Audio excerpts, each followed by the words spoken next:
Professeur Didier Raoult, comment voyez-vous les dernières évolutions de l'épidémie de coronavirus en France? Au niveau général, je ne peux pas juger très très bien de ce qui se passe en France parce qu'il y a des données qui me manquent, mais chez nous, c'est ce que vous pouvez voir, mais nous, on a détecté et traité énormément de patients. Vous voyez qu'on est sur une courbe vraiment très très très décroissante là, et donc on détectait en moyenne 350 personnes il y a encore 10 jours par jour, et là on est aux alentours d'une centaine, donc les choses vont beaucoup mieux. En nombre de patients, on le voit d'ailleurs, hein, là, tous nos lits ne sont plus occupés. Les gens proclamaient, bien sûr, il y a toujours des Nostradamus. On a un Nostradamus à nous aussi qui prédisait qu'on n'aurait pas assez de lits de réanimation, mais ça se vide. Donc, comme d'habitude, les Nostradamus ont tort. Et donc, sur le point de cette situation, les choses s'améliorent. Je sais qu'il y a beaucoup de gens qui attendent la publication des cas que nous traitons. Donc, on est en train de fournir l'analyse de 1000 cas que l'on a traités. Écoutez, les choses sont très rassurantes sur ce traitement, sur lequel on n'a pas eu d'ennui cardiologique avec aucun des patients qu'on a traités, et sur lequel on a des résultats qui montrent une efficacité qui est plus grande que celle des autres séries qu'on a vues à ce jour. Donc tout va bien, peu de patience, il faut que ce travail soit fini. Ça, c'est un travail d'évaluation avec énormément de données, peut-être des données que personne d'autre n'a au monde. Il faut mettre tout ça en forme pour que ça puisse continuer sa vie et devenir un ou le papier de référence sur cette maladie. Donc c'est en cours, mais tout va bien. Voilà.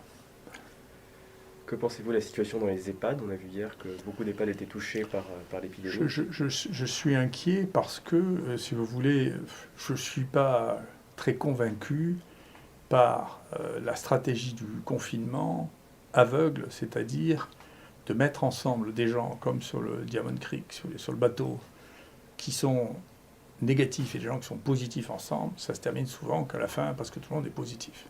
Et on se pose la question de savoir s'il ne va pas se passer la même chose dans les EHPAD, c'est-à-dire on met la population cible la plus sensible. Hein. On voit, nous, dans l'étude que l'on a, que les gens qui meurent sont des gens qui ont en moyenne 85 ans. Hein. Donc c'est pas vrai que c'est une maladie qui tue plus les jeunes que la grippe, par exemple. En tout cas, nous, on ne voit pas ça du tout. Hein. Et donc la vraie cible, si vous voulez, de la mort pour cette maladie, c'est justement les gens des EHPAD. Et si dedans, on laisse circuler des gens qui sont infectés au milieu des EHPAD, bien sûr, il va y avoir énormément de morts. Donc la stratégie confinement sans éviction des gens porteurs, c'est quelque chose qui risque d'avoir des conséquences qui en termes de nombre, risquent d'être extrêmement importantes.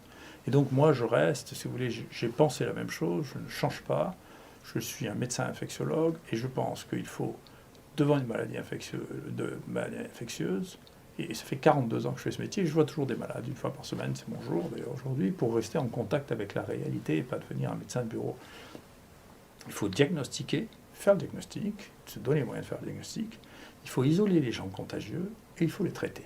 Donc je pense que c'est ça qu'il faut faire, c'est ça que je fais, je pense que c'est ça qu'il faut faire parce que c'est la base de notre métier. Donc je pense qu'il est temps encore, je pense que les choses évoluent petit à petit vers cette situation. On a vu que c'est ce qui se passe en Italie, en Espagne, où ils ont commencé à tester de manière massive et à traiter, et on voit les courbes s'infléchir très très rapidement, et en Italie, et en Espagne. Et je pense que c'est ce qu'il faut faire, ce vers quoi on est en train de tendre. En tout cas, je l'espère de tout mon cœur. Que pensez-vous de la polémique actuelle sur le traitement? Sur quels aspects se cristallise-t-elle? Je reconnais que j'ai mis longtemps à comprendre parce que pour moi c'est très simple, encore une fois. Vous savez, il y a une maladie qui arrive, on ne la connaît pas, les seuls qui la connaissent sont les Chinois. On connaît la sensibilité du virus à un certain nombre de produits quand on les teste. Dans ces produits, il y a des molécules nouvelles qu'on ne connaît pas, dont on ne connaît pas la toxicité en réalité. Et il y a des molécules anciennes qu'on connaît très bien, qui ont été prescrites à des milliards de fois, si vous voulez. Les gens qui sont les sachants, c'est-à-dire en pratique les Chinois, puis les Coréens, qui ont eu la première vague, ont traité ça en utilisant ce produit que tout le monde connaît très bien, et ils disent, écoutez, ça marche, comme preuve, ils contrôlent entièrement la maladie, hein, depuis que moi j'ai dit, écoutez, fin de partie, effectivement, c'est la fin de partie en Chine, c'est fini, ils ont arrêté la maladie avec des mesures qui sont détection, un peu de contention dans les zones à risque et pas dans l'ensemble de la Chine, et puis traitement. je ne pouvais pas imaginer que ça déclenche des passions de cette nature, quoi. Donc je ne sais même pas d'où elles viennent. Mais en tout cas, ce qui me rassure maintenant, et ce qui me fait beaucoup de bien, c'est que je me rends compte que c'est juste en réalité une opposition entre les médecins et des gens qui ont fini d'être des médecins, ou qui n'en sont pas. Un conseil scientifique fait de gens qui sont, je ne sais pas si des très grands scientifiques, ni des praticiens au quotidien. Et nous, moi je vous assure, je suis un grand scientifique et je suis un docteur. Je suis frappé de voir, effectivement, il y a un sondage, quand on demande aux médecins dans le monde entier, il y a déjà 37% des médecins du monde entier qui donnent de l'hydroxychloroquine. En France, le nombre de gens qui le donnent, sans le dire, est considérable. J'ai été frappé de voir que dans mon propre CHU, voyez-vous, les gens à côté de nous, qui reçoivent des patients qui ont le coronavirus, ils les traitent aussi avec de l'hydroxychloroquine, l'azithromycine. Donc il s'est creusé un espèce de fossé. C'est pas moi je suis juste le représentant de ça. Il s'est creusé un espèce de fossé entre la pratique médicale et des gens qui confondent la pratique médicale et la recherche. Mais à chaque fois que vous voyez un malade, c'est un malade que vous voyez, c'est pas un objet de recherche. Vous ne pouvez pas transformer les malades en objets de recherche.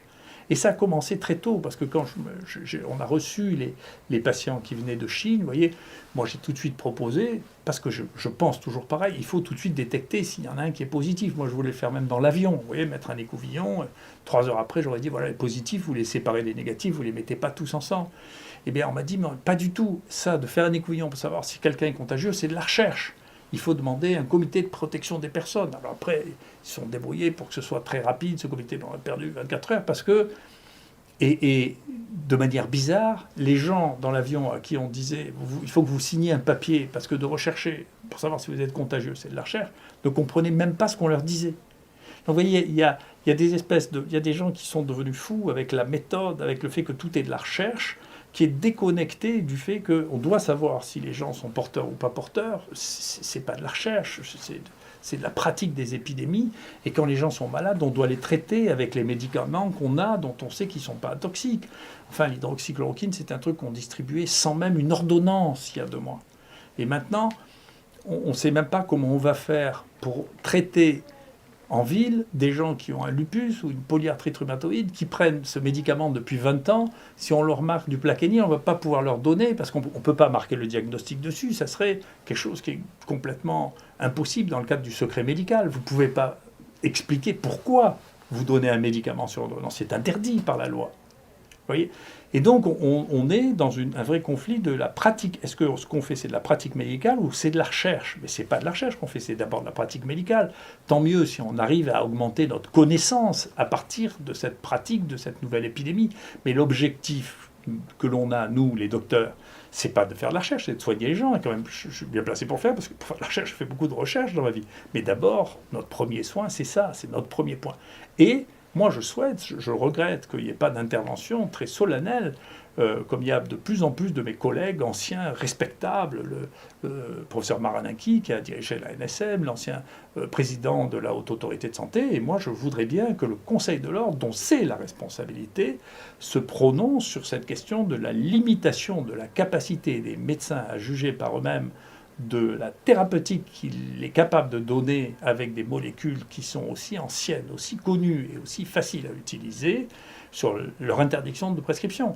C'est une atteinte très profonde à la base de notre métier, qui est de prescrire, en fonction de notre niveau de connaissance, le meilleur traitement possible aux malades que nous avons en face de nous. C'est la base même de la pratique médicale, et en particulier, les gens sont devenus fous. D'ailleurs, on était en face du médicament le plus dangereux du monde.